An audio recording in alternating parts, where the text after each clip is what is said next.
गिरी पहले तो शो में आई हैं तो हमारी बिहार की और यूपी की ताकत उसमें दिख के आई है कि उनको हमेशा एक भोजपुरी सेलिब्रिटी को लेना अनिवार्य हो रहा है। सो ये हमारे लिए सबसे बड़ी जीत है।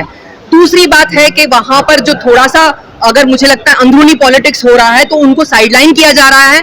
तो मुझे लगता है मैं पूरी यूपी और बिहार की जनता को निवेदन करूंगी और बोलूंगी कि हमारी ताकत दिखानी बहुत जरूरी है। तो नीलम गिरी को जरूर वोट करिएगा क्योंकि वो कहीं ना कहीं बहुत थोड़ी सी शांत और सहमी हुई है।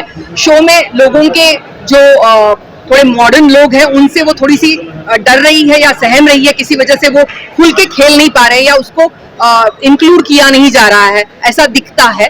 सो मुझे लगता है कि हम लोगों को उसको अभी इस बार आउट होने से बचाना बहुत जरूरी है। सो आप सबसे अपील है कि please vote for Neelam Giri. Madam ऐसा नहीं लग रहा कि बिग बॉस में जो फुटेज होता है वो नीलम गिरी को कम दिया जा रहा है? तीसरा दिन लगातार 14 दिन हुआ, फुटेज के मामले में नीलम गिरी को बहुत कम बिग बॉस फुटेज दे रहा है। मुझे लगता है कि देखिए ये बिग बॉस का प्रॉब्लम नहीं है। बिग बॉस की एक स्ट्रैटेजी है कि आप जितना बिहार के कंटेंटों को नहीं आप जितना अपने आप को आप निखार के दिखाओगे, लेकिन मैं मानूंगी कि उधर जो कंटेस्टेंट्स है वो कंटेस्टेंट्स उनके साथ में उतना मेलजोल नहीं कर रहे हैं, उनसे बात नहीं कर रहे हैं, इसीलिए वो किसी से बात नहीं कर पा रही। और जब आप बात नहीं कर पाओगे तो आप दिखोगे नहीं। जैसे कि दिनेश जी भी जब गए थे बिग बॉस में तो आप देखिए पहले 2 हफ्ते में वो कहीं ना कहीं थोड़ा सा शांत होने की वजह से बाहर निकल गए थे। तो it is a very problematic thing कि अगर आप नहीं बोलोगे, आपको बोलना और अपना व्यक्तित्व और अपने विचार रखने होंगे। आप रिप्रेजेंट कर रहे हो कहीं ना कहीं भोजपुरी को, तो आपको जरूर अपना मुद्दा रखना पड़ेगा और विथ